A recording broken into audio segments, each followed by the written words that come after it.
Allora, siamo ritornati con voi, abbiamo sentito le interessanti spiegazioni che ci ha dato il Presidente Santocono, Presidente della Camera di Commercio di Padova.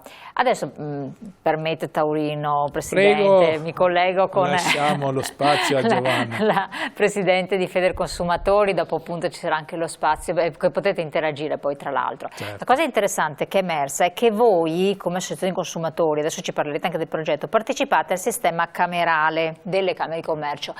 È una novità che per i non addetti ai lavori i cittadini dicono, beh, che me ne importa, che cosa mi cambia la vita. In realtà è, come diceva il Presidente, molto importante e per voi è un salto di qualità, secondo me. Io conosco l'associazione dei consumatori da tantissimo tempo e so cosa vuol dire. Me lo vuole spiegare lei, Presidente? Sì, allora concordo pienamente con le valutazioni, tra l'altro approfitto per ringraziare il Presidente Santocono per l'attenzione e la sensibilità che ha avuto nei confronti della nostra realtà. In effetti diciamo che le occasioni di confronto, di dialogo e anche di collaborazione, come in questo caso, tra mondo delle associazioni consumatori e mondo delle imprese, non può che essere che valutato ovviamente un passo positivo per cercare anche di creare insomma un sistema economico virtuoso, perché d'altronde noi come associazione di consumatori siamo un osservatorio privilegiato del quale secondo noi ovviamente le imprese non possono che ovviamente come dire, cogliere i frutti positivi. Noi in effetti siamo il termometro di come effettivamente poi funzionano o non funzionano le imprese sul nostro territorio. Parlavamo effettivamente di e-commerce e parliamo ancora di e-commerce. È indubbio che insomma la pandemia ha spinto tutti i soggetti, noi come associazione dei consumatori, a ripensare alle nostre modalità di informazione, di intervento, di assistenza nei confronti delle persone, e le imprese una nuova modalità, come diceva giustamente il Presidente, che anche attualmente molte realtà stanno pensando di adottare proprio per poter in qualche modo ampliare la loro gamma di servizi e poter affacciarsi insomma a questa nuova realtà con l'utilizzo appunto delle nuove tecnologie che però ben sappiamo comportano tantissimi e ottimi opportunità e benefici, ma dall'altra purtroppo nascondono ovviamente delle insidie che chiaramente si possono superare solamente grazie a importanti attività di informazione per un aumento chiaramente della consapevolezza e delle conoscenze, nonché ovviamente degli strumenti che i consumatori possono avere per potersi tutelare, ma dall'altra parte anche le stesse imprese per evitare chiaramente di incappare in problematiche che poi potrebbero ovviamente avere dei risvolti negativi per la loro stessa attività e a volte anche esistenza. Quali sono un po' in questo progetto gli aspetti secondo lei cardine importanti da cogliere come nuova opportunità? Per quelli che... In effetti si prende un po' spunto insomma dagli interventi del precedente passaggio. Allora, innanzitutto bisognerebbe effettivamente fissare secondo noi delle regole anche ben diverse rispetto a quelle che ci sono adesso, forse un po' più certe, e anche un sistema di vigilanza e di controllo forse anche diverso. Effettivamente il web rappresenta un'opportunità per tutti ed è molte volte anche troppo facile accedere a delle forme per esempio di commercio attraverso, come si diceva prima, i social, che purtroppo non hanno delle forme, come dire, di garanzia tali per i quali insomma un consumatore nella maggior parte dei casi effettivamente vada ad effettuare un acquisto con tutte le garanzie e i diritti che sottendono a questa forma di acquisto.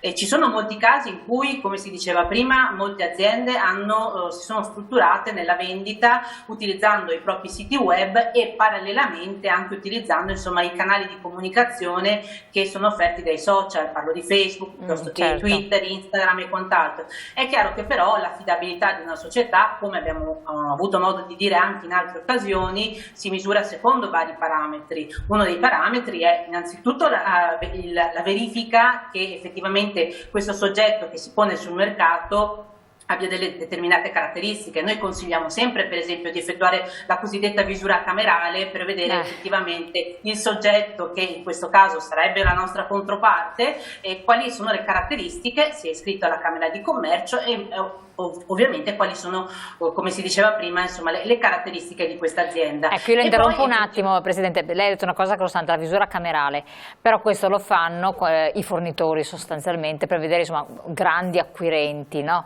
Il cittadino consumatore non ha questa abitudine, questa prassi, poi incappa in situazioni terrificanti anche quando fa acquisti importanti.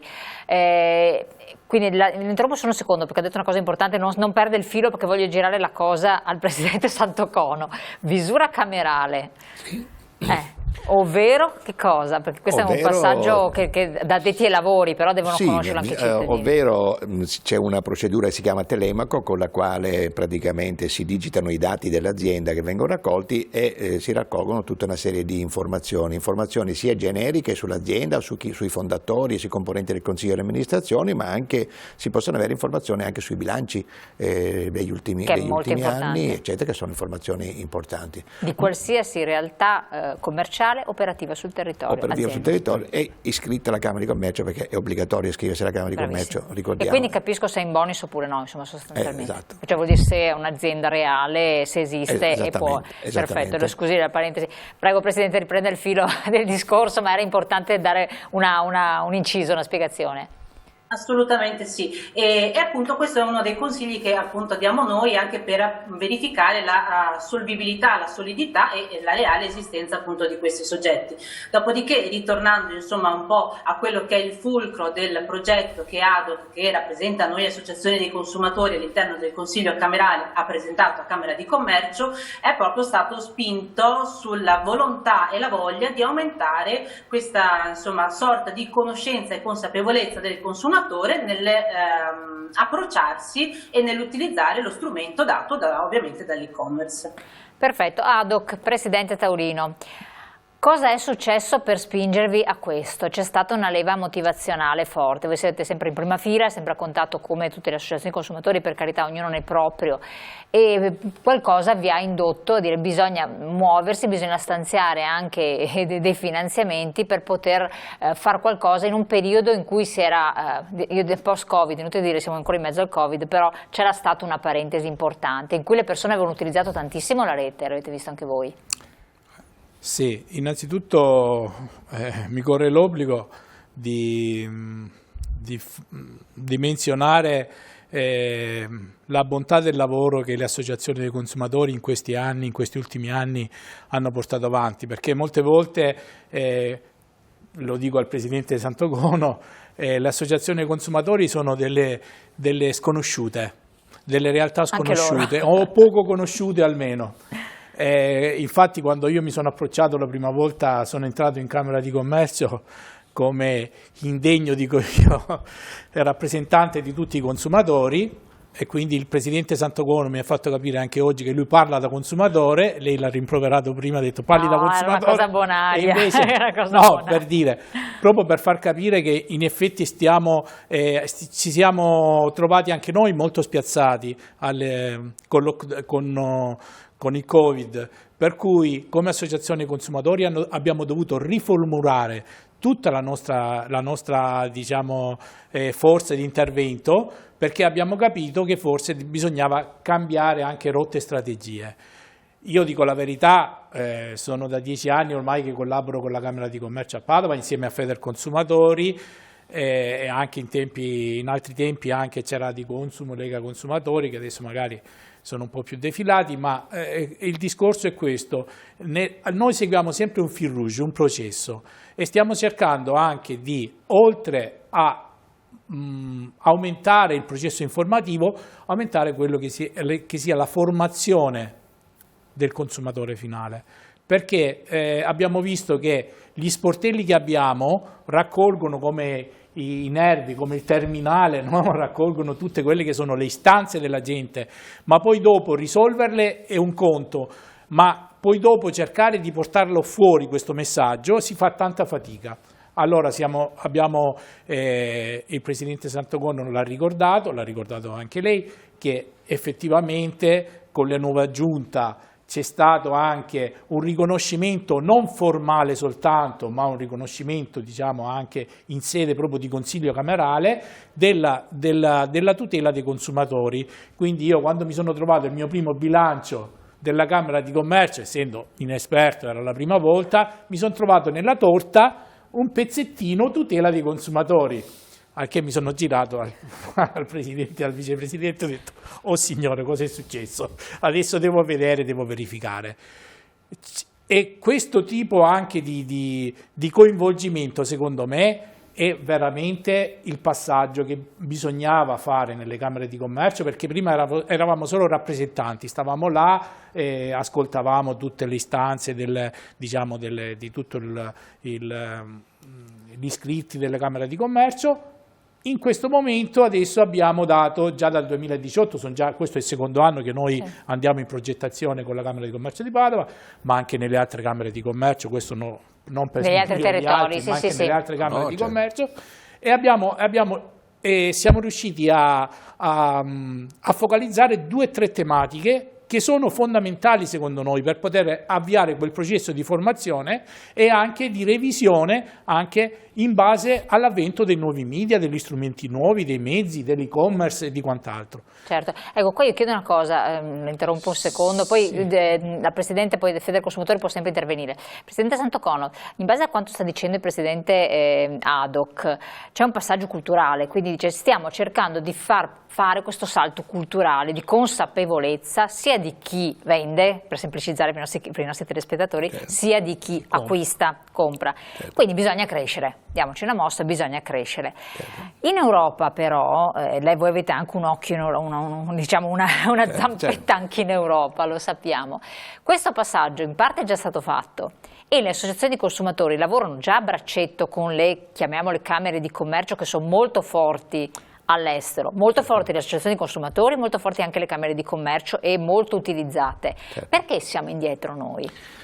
Beh, allora, innanzitutto, come ho detto prima, perché spesso e volentieri diciamo, a livello di provvedimenti di legge ci si dimentica dell'esistenza delle Camere di Commercio che possono svolgere questo ruolo. È stato un Presidente del Consiglio che se ne è ricordato bene di voi, vi ha visto molto bene.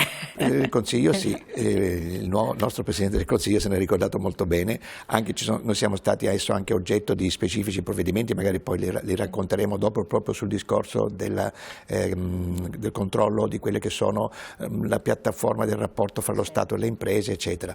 Ma il problema in passato è stato anche che l'associazione dei consumatori sono stati sempre visti nel nostro paese come più degli scocciatori che in realtà delle persone che sono attente invece. Affilate gli artigli a rispondere a questo. Non lo sto accusando. Ma è vero, c'ha ragione, no. È vero. Sì. E un po' anche così approssimative, non pericolose. Esatto, non pericolose. Perché hanno avuto gli onori della stampa solo nel momento in cui andavano in qualche modo a mordere i polpacci di qualcuno o di qualche ente o istituzione, allora in quel caso però dopo la gente si dimenticava di loro, mentre invece nel nord Europa, ma negli Stati Uniti, caspita, non parliamo degli Stati Uniti, ma anche nel nord Europa, lei ha citato le Camere di Commercio tedesche ad esempio, sono potentissime perché in realtà sono private, quindi sono di proprietà del mondo delle imprese. Noi gestiamo i soldi delle imprese, però siamo considerati un'istituzione pubblica. Questa è un po' una stranezza, perché lo Stato non ci dà niente per i nostri dipendenti, per i nostri servizi, ma i soldi ce li danno coloro che si iscrivono alla Camera e pagano il diritto camerale. Quindi già questo c'è una certa diversità, mentre invece sono molto forti e proprio con questa forza loro hanno capito quali sono le controparti che devono essere in qualche modo sostenute. In questo caso il consumatore, perché poi il consumatore è quello che bene o male fa la forza economica del nostro paese. Chiarissimo. E allora, Presidente Taurino, quindi una forza che forse in Italia non si vuol dare sostanzialmente. No, adesso io dico la verità, ho vissuto l'esperienza come già in qualche altra situazione ci siamo visti e sentiti, ho fatto le varie esperienze a livello provinciale, poi regionale, poi nazionale, sono ritornato anche in regione, adesso anche nelle realtà provinciali, e ho visto che, come diceva il Presidente Santocono, non mordiamo più i polpacci. cioè il nostro intervento si sta portando verso l'orientamento dei consumatori, perché prima era solo difesa. Sì. Io quando 15 anni fa sono entrato nel mondo del consumerismo, delle associazioni dei consumatori, avevamo come precipuo scopo la difesa dei consumatori che erano stati taglieggiati perché pratiche commerciali scorrette, eccetera. Adesso con lo step dell'orientamento, io spero che dopo di me ci siano persone come la mia collega Giovanna, che sono molto più giovani e anche molto più preparate su questo campo, perché chiaramente sono l'era digitale. Io ho dovuto fare addirittura nei primi 2 mesi del primo lockdown, mi sono dovuto anche digitalizzare anch'io, perché Zoom, Google Meet, chi conosceva sta giornata? Allora mi sono dovuto fare, visto che ero a casa, che non ero chiuso, allora anch'io ho cominciato a capire, ho capito che bisogna sempre camminare al passo, fare il passo con le realtà che ci circondano. Per quanto riguarda invece il discorso della Camera di Commercio, volevo finire questo che era importante. Mi ha chiesto, no, da dove è nata questa progettazione, eccetera. Già nel 2018, quando abbiamo cominciato i primi interventi, diciamo, che sono stati abbastanza così, no, per prendere le misure, come un sarto prendere la misura bisogna fare un taglio, la Camera di Commercio quindi già risentiva di tutto quello che era il lockdown e tutto quello che è. Allora io ho pensato, con l'ufficio area promozione progetti, con il dottor Galeota, lo nomino perché insomma sono da 10 anni che ormai ci rapportiamo, lui dà tanto contributo perché lui si occupa di progetti anche europei per i FESR e quant'altro. Abbiamo cominciato, lui mi ha chiesto, ma qual è, tu che sei il nervo finale, qual è l'esigenza adesso? Ho detto, guarda, l'esigenza dei consumatori è quella adesso di poter entrare a far parte di questo mondo digitale e quindi le procedure, tutto quello che ne può conseguire, eccetera. Poi ci siamo sentiti a livello di associazioni consumatori con la Federconsumatori, con Giovanna, e mi scuso se chiamo Giovanna, ma io purtroppo certo. non so Giovanna se te la prendi, ma lei sa quanta stima e quanto affetto per lei.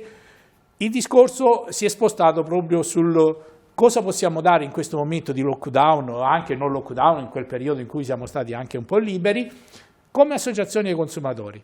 Allora abbiamo creato, e questo è il progetto nella fase diciamo proprio di svolgimento, abbiamo pensato, facciamo così, ci dividiamo un po' di compiti, creiamo 2 sportelli, ciascuno, 2 realtà, uno Padova, uno la zona sud, uno la zona nord, no? Quindi nell'Alta Padovana e nella Bassa Padovana, più Padova, le 2 sedi provinciali che abbiamo qua a Padova, che sono molto forti e ben radicate, e abbiamo cercato di dare anche sostegno e supporto a quello che è la mia fissazione da quando sono nel mondo, diciamo, del consumerismo, alle persone svantaggiate, a quelle più deboli. Chiaro. Quindi anziani, quindi le persone che avevano bisogno. Nel contempo abbiamo anche virato verso il discorso delle piccole e medie imprese, perché secondo me, no, il futuro anche nel prossimo progetto, ne stiamo già parlando con il dottor Galeotto, della Camera di Commercio, sono le piccole e medie imprese. Andare là e dire, bene, tu stai creando il sito internet, eccetera. Quando avrai bisogno di un'utenza, che può essere l'utenza elettrica, l'utenza esiste chi può darti una mano. Sappi che hai un referente, hai un riferimento, ti puoi rivolgere a noi ti possiamo dare consulenza e assistenza. Chiaro, interrompo un attimo e dopo proseguiamo dopo la pubblicità, sentiamo anche la Presidente del Federconsumatori che deve dire la sua, tra poco restate con noi.